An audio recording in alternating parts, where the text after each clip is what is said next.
मैं तो मरीम नवाज़ को कहता हूँ आप पे पाबंदी नहीं रही है, आ जाए ज़रा इलेक्शन ही लड़ लें। नवाज शरीफ तो लड़ नहीं सकते, शहबाज शरीफ या मरीम में से या फजल रहमान में से किसी को शौक़ है तो आ जाए इलेक्शन लड़ लेंगे, पता चल जाएगा पॉपुलैरिटी का। हम आपको थका थका के मारेंगे। 37 इलेक्शन हुए हैं जब से नो कॉन्फिडेंस मूव आई है, उनमें से 29 पे पीटीआई ने लैंडस्लाइड विक्ट्री ली है। मैं राना साहब से कहना चाहूँगा कि तुम अपने अकीदों के नेज़े नेज़े हर दिल में उतारे जाते हो, हम लोग मोहब्बत वाले हैं, तुम खंजर क्यों लहराते हो। जो ये मार्च है इसका जो राना सनाउल्लाह को और मरियम को बार बार तकलीफ़ हो रही है कि ये आहिस्ता क्यों है, ये स्लो क्यों है, ये उधर क्यों नहीं पहुंच रहा, उधर क्यों नहीं पहुंच रहा, तो मैं बताना ये चाहता हूँ हम अपनी मर्ज़ी से चलेंगे, आपकी मर्ज़ी से तो नहीं चलेंगे। तो अभी जो आपके हमने किस दिन इस्लामाबाद पहुंचना है, किस दिन पिंडी पहुंचना है, हम आपको तारीख देंगे, हम वो तारीख बदलेंगे। ये आप गैस वर्क रोज़ करें कि हमने किस दिन पहुंचना है और इंशाल्लाह हम आपको थका थका के मारेंगे। ये जो इस वक्त की सूरत हाल चल रही है, हमें कोई मसला नहीं है, हम एक ऑफेंसिव स्ट्रेटजी के ऊपर हैं, हम पूरी जीटी रोड के ऊपर इलेक्शन कैंपेन करके जा रहे हैं क्योंकि हमें पता है कि इसके बाद इलेक्शन है। सो इमरान खान बड़े वाज़ेह हैं कि हम इसके बाद जो है वो इलेक्शन कैंपेन के तौर के ऊपर ही इस हकीकी आज़ादी मार्च को जो है वो लेंगे, नहीं बस ठीक। इसलिए हमने कब इस्लामाबाद पहुंचना है, कब पिंडी पहुंचना है, आज तारीख 11 है, हो सकता है बदल जाए, हो सकता है हम जल्दी पहुंच जाएं। सो पहली बात यह है कि जो इस वक्त इंतखाबात से भाग रहे हैं, मैं आपसे कहता हूं, अब मैं राजा परवेज़ अशरफ को कहता हूं ज़रा जुर्रत करें, बाकी सारी नशिस्तों पे भी हमारे इस्तीफ़े कबूल करें और इलेक्शन करवाएं। जिस तरह पहले आपने बैठ के कहा कि ये 25 सीटें कमज़ोर हैं, इन पे करा लेते हैं, अब आप बाकियों को भी ज़रा करा के देख लें। अब आपके मुंह क्यों बन गए? 37 इलेक्शन हुए हैं जब से नो कॉन्फिडेंस मूव आई है, उनमें से 29 पे पीटीआई ने लैंडस्लाइड विक्ट्री ली है। इस वक्त 7 नशिस्तों के ऊपर इमरान खान एमएनए, जो एक वर्ल्ड रिकॉर्ड है पार्लियामेंट की हिस्ट्री का, और इस वक्त 12 सीटों के ऊपर ओवरऑल इमरान खान जो है वो इलेक्शन लड़ चुके हैं। और इस वक्त मैं आपको ये भी बताऊं कि अगला जो 120 सीटें होंगी उन पे इंशाल्लाह इमरान खान ही कैंडिडेट होंगे और एक पता भी चल जाएगा। मैं तो मरीम नवाज़ को कहता हूँ आप पे पाबंदी नहीं रही है, आ जाए ज़रा इलेक्शन ही लड़ लें। नवाज शरीफ तो लड़ नहीं सकते, शहबाज शरीफ या मरीम में से या फजल रहमान में से किसी को शौक़ है तो आ जाए इलेक्शन लड़ लेंगे, पता चल जाएगा पॉपुलैरिटी का। दूसरी बात यह है कि इलेक्शन सिंध में नहीं कराए जा रहे, बार बार इलेक्शंस की तारीख जो है वो बदली जा रही है और अब ये कहा जा रहा है कि जी लोग, सिंध पुलिस जो है वो चूँकि इस्लामाबाद आई हुई है तो हम इलेक्शन नहीं करा सकते। ऐसा नहीं है, सिंध के अवाम आपके साथ नहीं है, इसलिए आप वहाँ पे इलेक्शन नहीं करवा रहे।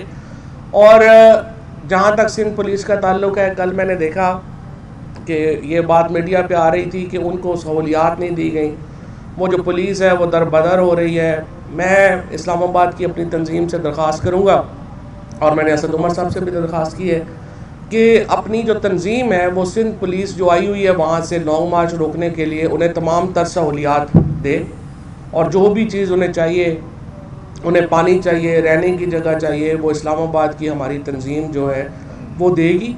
क्योंकि इंशाल्लाह ये जो पुलिस वाले यही हमारा हरावल दस्ता है हकीकी आज़ादी का, और इन्होंने ही अल्टीमेटली आके हकीकी आज़ादी के जो हमारे प्रोटेस्टर्स हैं उनको तहफ़्फ़ुज़ भी देना है। क्योंकि हमारे प्रोटेस्टर्स जो हैं, हमारे जो एहतजाज करने वाले कारकुनान हैं, वो तो सारे फैमिलीज़ हैं, उनमें बच्चे हैं, औरतें हैं, बूढ़े हैं। हम लोग लड़ने वाले तो हैं नहीं, हम तो मोहब्बत वाले लोग हैं।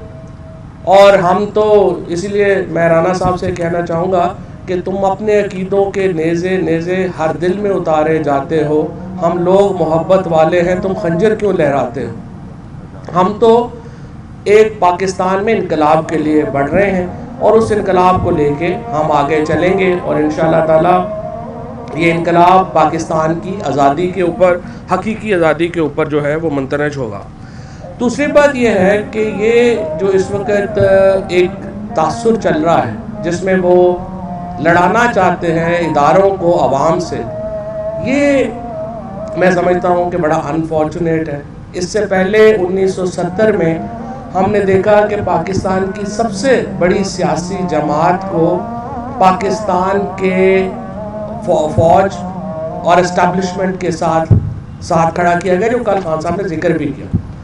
कभी भी अवाम और इदारों को एक दूसरे से मुतसादम नहीं होना चाहिए। हमेशा अवाम और इदारों को एक पेज के ऊपर रहना होता है और रहना चाहिए।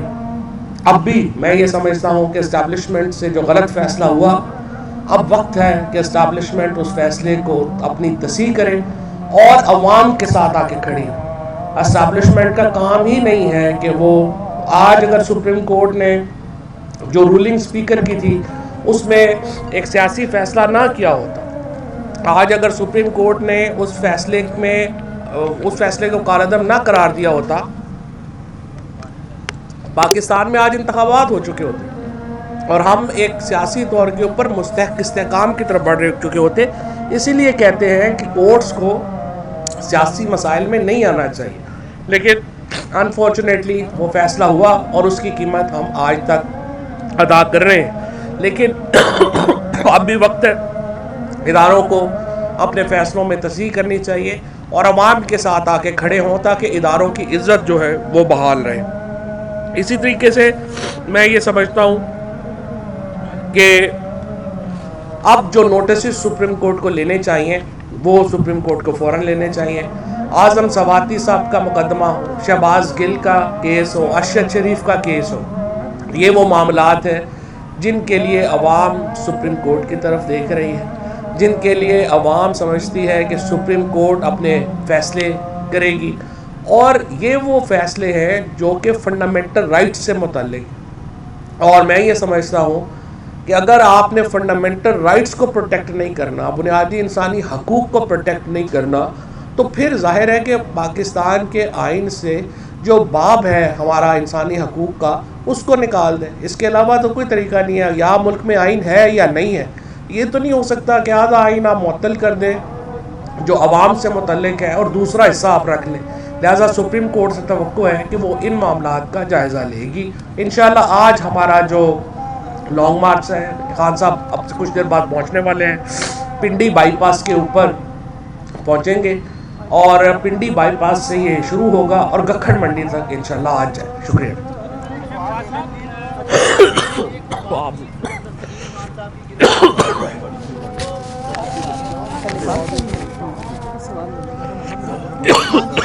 आपने मुतालबा किया, हालांकि पंजाब में आपकी दादी हुकूमत है और खान साहब जब लाहौर आते हैं तो वज़ीर आला साहब उनका इस्तेमाल करते हैं, अपनी कुर्सी पर बिठाते हैं, सब कुछ है। तो गिरफ्तारी में भी प्यार बात है कि पंजाब हुकूमत पाबंद नहीं कर रही।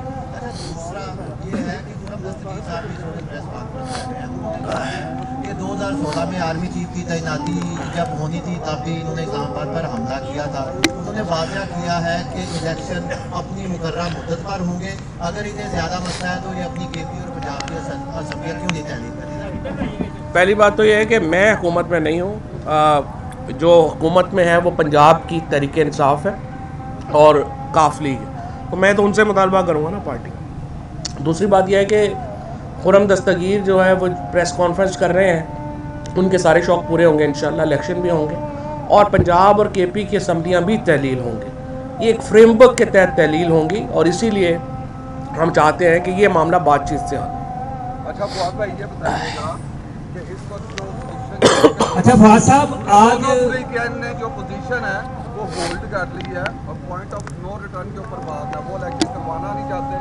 और आप जो है इसके पीछे अपने मुतालबे से हटना नहीं चाहते।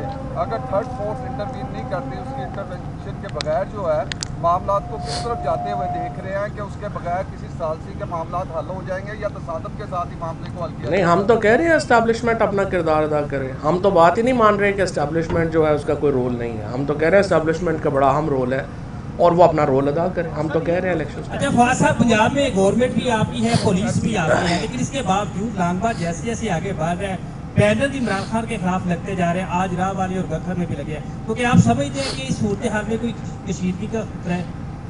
देखिए, अगर यही तो मैं पंजाब हुकूमत से कह रहा हूँ, मुसर्रत भी बैठी हैं, ये अभी मैसेज भी पहुँचाएंगी। अगर इस तरह के बैनर लगेंगे और लोगों ने जाके खुर्रम दस्तगीर साहब को घर में जाके पिटाई कर दी, तो फिर हमारा ज़िम्मेदार तो नहीं होगा। जिस तरह से लाखों लोग कल निकले हैं और वो कह रहे हैं कि मैं बैनर लगवा रहा हूँ, तो बड़ी बुरी बात है। खुर्रम दस्तगीर के वालिद साहब ने भी यही हरकतें की थी, ये खुद भी यही हरकतें कर रहे हैं।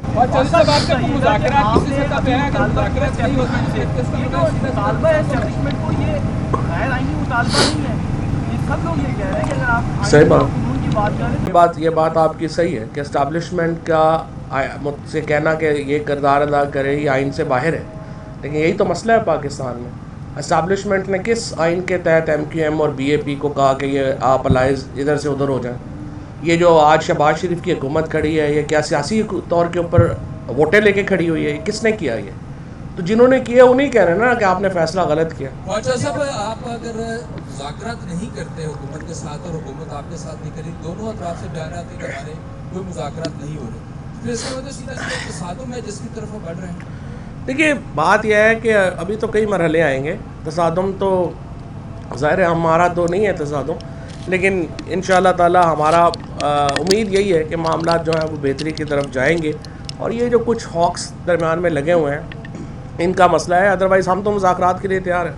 फवाद साहब, ये बताइए कि जो वफाकी काबीना है इसराइल ये बताते हैं कि वो कानून में तरमीम कर रही है FIA के हवाले से कि जो भी सोशल मीडिया पर कंपेन चलती है अदारों के खिलाफ, उनके खिलाफ कोई कार्रवाई हो सके। और इमरान खान को भी बुलाया है लाहौर FIA में, क्या उनकी गिरफ्तारी के इम्कान हैं?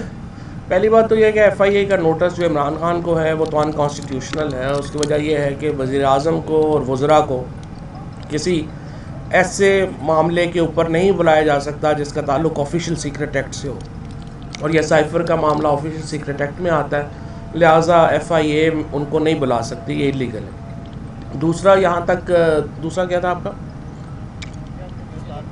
हाँ, दूसरा ये जो कवानीन है, इनके बगैर भी ये एंटी टेररिज्म एक्ट में लोगों को बुला रहे थे। तो अब ये कानून से जो हमारे सोशल मीडिया के या सहाफ़ी हैं उनके ख़िलाफ़ ज़्यादा कार्रवाइयाँ होंगी। तो लेट्स सी, हम तो एहतजाज कर रहे हैं, लेकिन सबसे बड़ी प्रॉब्लम यह है कि पाकिस्तान में जो मीडिया की तंजीमें हैं वो चंद मालकान चला रहे हैं, तो लिहाजा मीडिया की तंजीमों की तरफ से रिएक्शन नहीं आया। सबसे ज़्यादा जबर भी मीडिया पे है, सबसे ज़्यादा जुल्म भी मीडिया के ऊपर हो रहा है, सबसे ज़्यादा गिरफ्तारियाँ भी उनकी हुई हैं, सबसे ज़्यादा सोशल मीडिया के लोगों को उठाया गया है।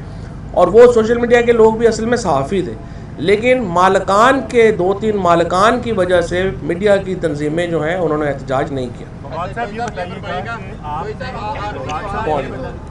खान साहब पहुँच गए।